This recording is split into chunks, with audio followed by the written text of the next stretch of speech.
ನಮಸ್ಕಾರ ಸ್ನೇಹಿತರೆ, ನಾಕಂಡ ಭಾರತ ಯೂಟ್ಯೂಬ್ ಚಾನಲ್ಗೆ ಸ್ವಾಗತ ಸುಸ್ವಾಗತ. ಇವತ್ತಿನ ದಿವಸ ನಮ್ಮ ಬೆಳಗಾವಿ ಜಿಲ್ಲೆಯ ಗೋಕಾಕ್ ತಾಲೂಕಿನ ಅಂದರೆ ಹೊಸ ಮೂಡಲಗಿ ತಾಲೂಕಿನ ಸುನದೋಳಿ ಗ್ರಾಮದಲ್ಲಿ ನಾನು ಶ್ರೀ ಜಡಿ ಸಿದ್ದೇಶ್ವರ ದೇವಸ್ಥಾನ ಹತ್ರ ಬಂದಿದ್ದೇನೆ. ಈ ಜಡಿ ಸಿದ್ದೇಶ್ವರ ದೇವಸ್ಥಾನದ ಬಗ್ಗೆ ಸಾಕಷ್ಟು ಪವಾಡಗಳಿದ್ದಾವೆ. ಆ ಪವಾಡಗಳು ಏನೇನದಾವು ಮತ್ತು ದೇವ್ರ ದರ್ಶನ ಮಾಡ್ಕೋಣ, ಆಮೇಲೆ ದೇವರ ಗುಡಿ ಸುತ್ತಮುತ್ತ ಏನೇನೇನು ನೋಡೋಣ. ಆ ದೇವರ ಸ್ನೇಹಿತರೆ, ಇದು ಘಟಪ್ರಭಾ ಪುಣ್ಯ ನದಿ.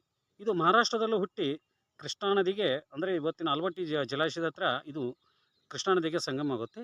ಈ ಪುಣ್ಯ ಜಲದಲ್ಲಿ ಪಕ್ಕದಲ್ಲಿ ಸಾಕಷ್ಟು ಪವಾಡ ಪುಣ್ಯಕ್ಷೇತ್ರಗಳಿದ್ದಾವೆ. ಅಂಥ ಪವಾಡ ಪುಣ್ಯಕ್ಷೇತ್ರಗಳಲ್ಲಿ ಸುನದೋಳಿಯ ಜಡಿ ಸಿದ್ದೇಶ್ವರ ದೇವಸ್ಥಾನವೂ ಕೂಡ ಒಂದು.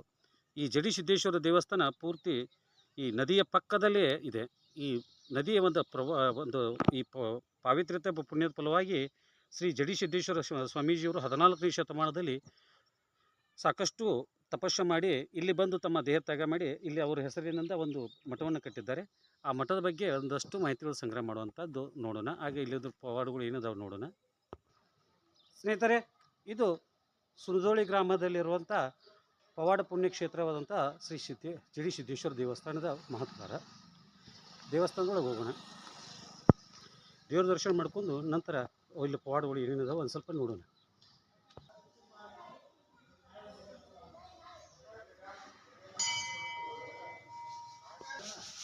ಗಂಟೆಡಿ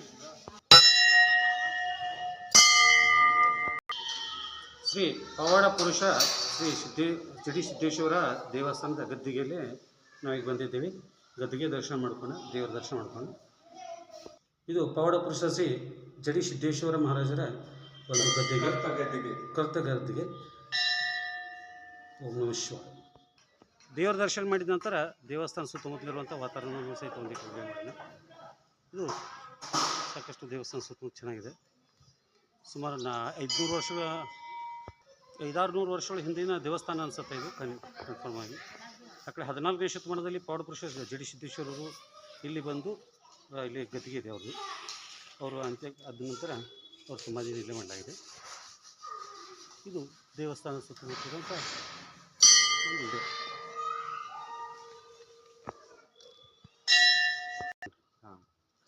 ಈಗ ಬರಲಿರುವಂಥ 1ನೇ ತಾರೀಕು ಶ್ರೀ ಜಡಿ ಸಿದ್ದೇಶ್ವರ ಮಹಾರಾಜರದ ಒಂದು ರಥೋತ್ಸವ ಕಾರ್ಯಕ್ರಮ ಇದೆ. ಈ ರಥೋತ್ಸವದ ವಿಶೇಷತೆ ಇದೆ, ಪವಾಡ ಇದೆ. ಆ ಪವಾಡದ ಬಗ್ಗೆನೇ ಇದು ಹಿರಿಯರು ಒಬ್ಬರು ಬಂದಿದ್ದಾರೆ, ಅದರ ಬಗ್ಗೆ ಒಂದಷ್ಟು ಮಾಹಿತಿ ಕೊಡ್ತು ಅಂತ ಹೇಳಿದ್ದಾರೆ. ಅದಕ್ಕೆ ಕೇಳೋಣ. ಇದು ದೇವಸ್ಥಾನದ ಹಿಂದುಗಡೆ, ಅದನ್ನ ಕಡೆ ಮುಂದುಗಡೆ ಬಂದಿದ್ದೆ. ಇದು ದೇವಸ್ಥಾನದ ಸುತ್ತಮುತ್ತಲ ದೇವಸ್ಥಾನದಲ್ಲಿ ಇರುವಂಥ ಆವರಣದಲ್ಲಿ ಸಾಕಷ್ಟು ಒಳ್ಳೆಯ ಒಂದು ಸುಸಜ್ಜಿತವಾದ ಕಟ್ಟಡಗಳನ್ನು ಕಟ್ಟಿದ್ದಾರೆ. ಹಾಗೆ ಇಲ್ಲಿ ಅನ್ನದಾನ ಮತ್ತು ಶಿಕ್ಷಣ ದಾನವನ್ನು ಸಹಿತ ಈ ಮಠದ ವತಿಯಿಂದ ಮಾಡ್ತಾ ಇದ್ದಾರೆ. ಅಂದರೆ ತ್ರಿವಿಧ ದಾಸೋಹ ಹೇಗೆ ತುಮಕೂರು ಸಿದ್ಧಗಂಗಾ ಮಠದ ಹೇಗಿದೆ, ಇಲ್ಲೂ ಸಹಿತ ತ್ರಿವಿಧ ದಾಸೋಹನೂ ಇದೆ. ಇಲ್ಲಿ ಇದು ಜ್ಞಾನ ಮತ್ತು ಅನ್ನ ಮತ್ತು ವಿಜ್ಞಾನ ಇವನ್ನೂ ಸಹಿತ ಇಲ್ಲಿ ದಾಸೋಹ ಮಾಡ್ತಾಯಿದ್ದಾರೆ. ಅಂದರೆ ಇದು ಸಹಿತ ಒಂದು ಒಳ್ಳೆಯ ಪವಾಡ ಪುಣ್ಯಕ್ಷೇತ್ರವಾದ ಜೊತೆಗೆ ಈಗಿನ ಶಿಕ್ಷಣವೂ ಸಹಿತ ನೀಡುವಂಥ ಪುಣ್ಯಕ್ಷೇತ್ರ.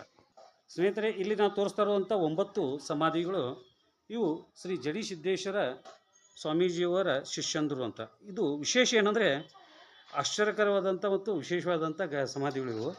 ಏನಪ್ಪ ಅಂತಂದರೆ ಜಡಿ ಸಿದ್ದೇಶ್ವರ ಭಕ್ತರಾಗಿರುವಂಥ ಇವರು ಮುಸಲ್ಮಾನ್ ಸಮಾಜದವರು. ಅಂದರೆ ನಾವು ಕೆಲವರು ಮುಸಲ್ಮಾನರಂದರೆ ಪಿಂಜಾರ್ ಅಂತ ಏನು ಹೇಳ್ತಾರೆ, ಅವರು ಸಮಾಧಿಗಳು. ಅಂದರೆ ಅವರು ಇಲ್ಲಿ ಜಡಿ ಸಿದ್ದೇಶ್ವರ ಸ್ವಾಮೀಜಿಯವರಿಗೆ ಸೇವೆ ಮಾಡಿದ ಕಾರಣಕ್ಕಾಗಿ ಅವ್ರ ಸಮಾಧಿಗಳನ್ನು ಸಹಿತ ಇಲ್ಲಿ ಸಮಾಧಿ ಮಾಡಿದ್ದಾರೆ. ಅದರ ಬಗ್ಗೆನೂ ಒಂದಷ್ಟು ವಿಶೇಷ ಮಾಹಿತಿಗಳನ್ನು ಹಿರಿಯರು ಕೊಡೋಕೆ ಒಂದು 3 ಜನ ಬಂದಿದ್ದಾರೆ, ಅವರೆಲ್ಲ ಹೇಳ್ತಾರೆ. ಯಜಮಾನ್ರೆ ನಮಸ್ಕಾರ. ಅದು ನಿಮ್ಮದು ಹೆಸರೇನು ರೀ? ಹಿಂಸಪ್ಪ ಕಮತೆ ಅಂತ ಹೇಳಿ. ಹ್ಞೂ ರೀ. ಈ ಊರಾಗ ನಾವು ಸೇವಕರು. ಹೌದ್ರಿ? ಜಡಿಯಾಪನ ಸೇವಕರು. ಹ್ಞೂ ರೀ. ನಾವು ಇತ್ತಾಗ ಬರೋಬ್ಬರ ಸೇವೆ ಮಾಡ್ಕೊತಿದ್ರು. ಮೊದಲು ನಮ್ಮ ತಂದೆಯವ್ರು ಮಾಡ್ತಾರೆ. ಹ್ಞೂ ರೀ. ಅದಕ್ಕೆ ಮೊದಲು ನಮ್ಮ ಅಜ್ಜಾರ ಹಿರಿಯರ ಮಾಡ್ತಾರೆ. ಊರು ಹಿರಿಯರೆಲ್ಲ ಹಿಂಗೆ ಸೇವೆ ಮಾಡ್ಕೊತ ಬಂದಾರೆ. ಹ್ಞೂ ರೀ. ಅದಕ್ಕೆ ಮೊದಲು 14ನೇ ಶತಮಾನದಾಗ ಹ್ಞೂ ರೀ. ಪಿಂಜಾರ್ ಅಂತೇಳಿ ಜಡಿಯಾಪನ ಗುರ್ತಾ ಹಿಡಿದು ಸುಂದೋಗಿ ತಗೊಂಡು ಬಂದ್ರೆ ಹ್ಞೂ ರೀ. ಅವ್ರ 8-9 ಮಂದಿ ಹಿರಿಯರು ಅದಾರ ರೀ ಗದ್ದಿಗಳಾಗಿ ಅವರು. ಮತ್ತು ಒಂದು ಕಾಲದಾಗ ಅದು ತೇರು ಎಳಿದನ್ನ ಕಾಲರ ಬ್ಯಾಣಿ ಬಂದ್ ಮಾಡಕ್ಕೆ ಬ್ರಿಟಿಷ್ ಸರ್ಕಾರ ಇದ್ದಾಗ ಬಂದ್ ಮಾಡಕ್ಕೆ ಬಂದರು. ಉಚ್ಚಾಯಿ ಪೂಜೆ ಮಾಡೋದಂತ ಸಂಪ್ರದಾಯ ಐತೆ ನಮ್ಮ ಊರಿಗೆ. ಬಡಿಗಾರ ಮಣ್ಣಿಂದ ಆರತಿ ತಂದು ಪೂಜೆ ಮಾಡಕ್ಕೆ ಮಕ್ಳಿಗೆ ಕೊಡೋದ್ರಿಂದ ಕೊಟ್ರಿ. ಮತ್ತು ಲಾಸ್ಟ್ ದಿನ 5ನೇ ದಿನ ಏನೈತ್ರಿ, ಹಗ್ಗ ಹಚ್ಚಬೇಡ್ರಿ ಮತ್ತು ಹಂಗ ಪೂಜೆ ಮಾಡೋರಿ ಅಂದ್ರಿ. ಪೂಜೆ ಮಾಡಕತ್ತೆ ಆರತಿ ಬಾರ್ಸವ್ರ ಹಿರಿಯರ ಪಿಂಜಾರ್ ಹಿರಿಯರ ಬಂಧುಗಳು ಎಲ್ಲರೂ ಕೂಡ್ರಿ ಹಿರಿಯರೆಲ್ಲ ಬಂದು ಪೂಜೆ ಮಾಡಿ ಆಚೆ ಕಡೆ ಬಸವಣ್ಣತ್ ಒಂದು ಗದ್ದೆ ಬರ್ತೈತ್ರಿ. ಆ ಗದ್ದಿಗೆ ಅಂತೇಳಿ ಹರ ಹರ ಅಂತ ಪಾಲಿಕೆ ತಗೊಂಡ್ ಹೊಂಟ್ರಿ. ಪಾದಘಾಟ್ ಐತ್ರಿ. ಆ ಪಾದಘಾಟಿಗೆ ಏನೈತ್ರಿ ಹೋಗೋದ್ರಾಗ ಹರ ಹರ ಅಂದ್ಕೊಂಡು ತೇರನ ಬಂದ್ ಐತಿ ಬಿಟ್ರಿ.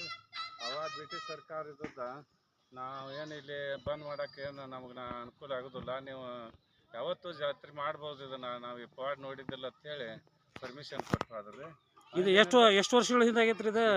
ಇದು 14ನೇ ಶತಮಾನದಾಗ ಆಗೈತ್ರಿ. ಇಲ್ಲ ಬ್ರಿಟಿಷರ್ದು ಅಂದ್ರೆ ಅಂದ್ರೆ ಈಗ 18ನೇ ಅಂದ್ರೆ ಇದು ಎಷ್ಟು ವರ್ಷದ ಐತಂದ್ರಿ ಇದು ಇತಿಹಾಸ? ಸಾಧಾರಣ 200 ವರ್ಷದ ಇತಿಹಾಸ. ಇದು ಹಗ್ಗಿಲ್ದ ತೇರ ನಡೀತೈತ್ರಿ ಇದು. ಇದು ಯಾವ ದಿವಸ ಹೇಳ್ತಾರೆ ವಿಶೇಷವಾಗಿ ಹಗ್ಗದ ತೇರ? ಹಗ್ಗಿಲ್ದ ಅಂದ್ರೆ ದಾವದ ಹುಣ್ಣಿಮೆ ಹೊತ್ತು ಬರ್ತೈತ್ರಿ. ಈಗ ದಾವದ ಅಂದ್ರೆ ಈಗ ಚೈತ್ರ ಮಾಸ ಹುಣ್ಣಿಮೆ ಚಾಲು ಆಗ್ತೈತ್ರಿ ಇದು. ದಾವದ ಹುಣ್ಣಿಮೆ ಚಾಲು ಆದ ನಂತರ ಹುಣ್ಣಿಮೆ ಹಿಡ್ಕೊಂಡು 5ನೇ ದಿನಕ್ಕೆ ತೇರ್ ಎಳಿತೈತ್ರಿ. 6 ಗಂಟೆಗೆ ಎಳಿತೈತ್ರಿ. ಸಾಧಾರಣ ಎಲ್ಲಾ ಹಿರಿಯರ ಪಾಲ್ಕಿ ದನಿ ಎಲ್ಲ ಕೂಡಿ ಕಾಯಿ ಹೊಡೆದ ಹರ ಹರ ಅಂದ್ರೆ ಹಿಂದಿಗೆ ತಾನ ಬರ್ತೈತ್ರಿ. 4 ರಿಂದ 5 ನಿಮಿಷದಾಗ ಹೋಗಿ ಬಂದ್ಬಿಡ್ತೈತಿ. ಇದು ಇವತ್ತಿಗೂ ಹಗ್ಗ ಹಚ್ಚಂಗಿಲ್ರಿ ಇದಕ್ಕೆ? ಜನರು ಇದನ್ನ ಒತ್ತಾರೋ ಅಥವಾ ಏನು ಇದನ್ನೈತ್ರಿ? ಏನ್ ಒತ್ತಂಗಿಲ್ರಿ, ಏನ್ ಒತ್ತವಲ್ಲ. ಪಾಲಿಕೆ ಹಿರಿಯರ ಸ್ವಾಮಿಗಳ ಏನ್ ಮುಂದೆ ಆಗ್ತಾರ್ರಿ. ಇವತ್ತಿಗೆ ತೇರ್ ತಾನಾಗಿ ಬಂತ ತಾನ ಹೇಳ್ತೈತಿ. ಅಂದ್ರೆ ಇಂಥ ಈಗ 21ನೇ ಶತಮಾನದಾಗ ಕಲಿಯುಗದಾಗೂ ಸಹಿತ ಇಂಥ ಪವಾಡಗಳು ಅದಾವ ಅಂದ್ರೆ ವಿಶೇಷ ಅನಿಸ್ತೈತಲ್ಲ. ಇದನ್ನೆಲ್ಲ ನೀವು ಮಾಹಿತಿ ಕೊಟ್ಟದಕ್ಕೆ ನನಗೆ ನಿಮ್ಮ ಮನಸ್ಪೂರ್ವಕವಾಗಿ ನಾನು ನಿಮಗೆ ಧನ್ಯವಾದಗಳು ಹೇಳ್ತೀನಿ. ನಮಸ್ಕಾರ ರೀ. ನಾಳೆ 27ಕ್ಕೆ ಐತಿ ನೋಡ್ರಿ ತೇರು. 27ನೇ ತಾರೀಕು ಅದ ಏಪ್ರಿಲ್ 27ನೇ ತಾರೀಕು 2024 ಯಾವ ಬರ್ತೈತ್ರಿ ಅದ? ಶನಿವಾರ ದಿವಸ. ಸರಿ ಸ್ನೇಹಿತರೆ, 27ನೇ ತಾರೀಕು ಹಗ್ಗ ಇಲ್ಲದ ರಥೋತ್ಸವ ಇದೆ. ದಯವಿಟ್ಟು ನೀವು ಬರಾರಿದ್ರೆ ಬಂದು ಈ ಒಂದು ಪವಾಡ ದೃಶ್ಯವನ್ನು ನೋಡ್ಬೋದು ಅಂತ ಹೇಳ್ತೀನಿ. ಇದು ಸ್ನೇಹಿತರೆ 27ನೇ ತಾರೀಕು ರಥೋತ್ಸವಕ್ಕೆ ಸಿದ್ಧವಾಗ್ತಿರುವಂಥ ರಥ. ಈ ರಥಕ್ಕೆ ಅಲಂಕಾರನ ಹುಣ್ಣಿಮೆ ನಂತರ ಪ್ರಾರಂಭ ಮಾಡ್ತಾರೆ. 5ನೇ ದಿನಕ್ಕೆ ಅದಕ್ಕೆ ಅಲಂಕಾರ ಮಾಡಿ ದೇವರ ಮೂರ್ತಿಯನ್ನು ಕೂಡಿಸಿ ಹರ ಹರ ಮಹಾದೇವ್ ಅಂತ ಶಿವಧ್ಯಾನ ಮಾಡಿದ ತಕ್ಷಣವೇ ಈ ರಥ ಹೋಗುತ್ತೆ. ಇದು 21ನೇ ಶತಮಾನದಲ್ಲಿ ಸಹಿತ ವಿಶೇಷವಾಗಿ ಪವಾಡ ಇರುವಂಥ ಅಪರೂಪದ ಒಂದು ಘಟನೆ. ಸಾಧ್ಯ ಇದ್ದರೆ ಯಾರ್ಯಾರಿಗೂ ಅನುಕೂಲ ಆಗುತ್ತೆ ಆ ದೇವರ ದರ್ಶನ ಮಾಡಿಕೊಂಡು ಈ ಒಂದು ಪವಾಡ ಸ್ಥಳವನ್ನು ಬಂದು ನೋಡ್ಕೊಂಡು ವೀಕ್ಷಿಸಿ ಹೋಗಿ ಅಂತ ಹೋಗಿರಿ. ಚೈತ್ರ ಮಾಸ ಪೌರ್ಣಮಿ ದಿವಸದಿಂದ ಇಲ್ಲಿ ಜಾತ್ರೆ ಪ್ರಾರಂಭ. 5 ದಿವಸಗಳ ಕಾಲ ವಿಶೇಷ ಕಾರ್ಯಕ್ರಮಗಳು, ಪ್ರವಚನ ಮತ್ತು ನಾಟಕಗಳು ವಿಶೇಷ ಎಲ್ಲ ಥರದ್ದು ಆಗುತ್ತೆ. ಆಮೇಲೆ ಸುತ್ತಮುತ್ತಲ ಜನತೆ ಸಾಕಷ್ಟು ಜನ ಬರ್ತಾರೆ. ಗೋವಾ ಮತ್ತು ಮಹಾರಾಷ್ಟ್ರ, ಆಂಧ್ರ ಪ್ರದೇಶಗಳಂಥ ಸಾಕಷ್ಟು ಪ್ರದೇಶಗಳದ್ದು ಸಹಿತ ಈ ರಥೋತ್ಸವವನ್ನು ನೋಡಲು, ಈ ಪವಾಡ ದೃಶ್ಯ ನೋಡಲು ಸಾಕಷ್ಟು ಜನ ಬರ್ತಾರೆ. ನೀವು ಬನ್ನಿ, ಈ ಒಂದು ಪವಾಡ ಕ್ಷೇತ್ರದಲ್ಲಿ ಭಾಗವಹಿಸಿ ಅಂತ ವಿನಂತಿಸ್ಕೊಳ್ತಾ ಇದೆ. ಧನ್ಯವಾದಗಳು. 5 ದಿನ ಕಾರ್ಯಕ್ರಮ ನಡೀತೈತಿ. ಪ್ರವಚನ, ಭಜನಾ, ಅನ್ನಪ್ರಸಾದ ಮತ್ತು ಮಹಾತ್ಮರದಿಂದ ದಿವಸ 4-5 ಮಂದಿ ಮಹಾತ್ಮರ ಈ ಶಿವಾನಂದ ಅಪ್ಪಗಳು ಅಂತೇಳಿ ಪಟ್ಟಗಟ್ಟಾರ್ರಿ. ಅವ್ರದ್ದು ಏನೈತಿ, ಅವ್ರ ನೇತೃತ್ವದಾಗ ಇದೆಲ್ಲ ನಡೀತೈತಿ. ಇಲ್ಲೆಲ್ಲ ದೇವಸ್ಥಾನ ಸುತ್ತ ದಿವಸ ನಡೀತೈತ್ರಿ. ಮತ್ತು ದಿವಸಾದ್ನೇ ಅನ್ನಪ್ರಸಾದ ದಿನ ಅವ್ರ ಭಕ್ತರ ಪ್ರಸಾದ ವ್ಯವಸ್ಥೆ ಮಾಡ್ತಾರ್ರಿ. ಹಿಂಗ ಯಾವತ್ತೂ ಬಂದೈತ್ರಿ ಇದು. ಈಗಾದ್ರೂ ಹೆಚ್ಚಾಕೋತ ಹೊಂಟೈತ್ರಿ. ಮತ್ತು ಸದಾಕಾಲ ನಮ್ಮೂರಾಗ ನಮ್ಮ ಮಠದೊಳಗ 12 ತಾಸು ದಾಸೋಹ, 12 ತಾಸು ಬೇಕಾದ ಪ್ರಸಾದ ಮಾಡ್ಬೋದು. ಯಾವತ್ತೂ ಚಾಲು ಇರ್ತೈತ್ರಿ. ಅನ್ನದಾಸೋಹ ಅದು ಶಿಕ್ಷಣ ದಾಸೋಹನ ಇಲ್ಲಿ ಚೆನ್ನಾಗಿದೆ. ಅನ್ನದಾಸೋಹ 2 ಐತ್ರಿ. ಶಿವಾನಂದ ಅಪ್ಪಗಳು ಮಾಡಿದ್ದಾರೆ. ಈಗ ಸದ್ಯಕ್ಕೆ ಮಾಡ್ತಾರೆ ಶಿವಾನಂದ ಸ್ವಾಮಿಗಳು. ಚಾಲು ಐತಿ. ಹೌದ್ರಿ, ಸರಿ. ಮತ್ತೆ ಅವರ ದರ್ಶನ ನಮಗೆ ಸಿಗಲಿಲ್ಲ, ಇರಲಿ ಮತ್ತೊಮ್ಮೆ ಬಂದಾಗ ಮಾಡೋದಂತೆ. ಎಲ್ಲರಿಗೂ ನಮಸ್ಕಾರ. ನಮಸ್ಕಾರ.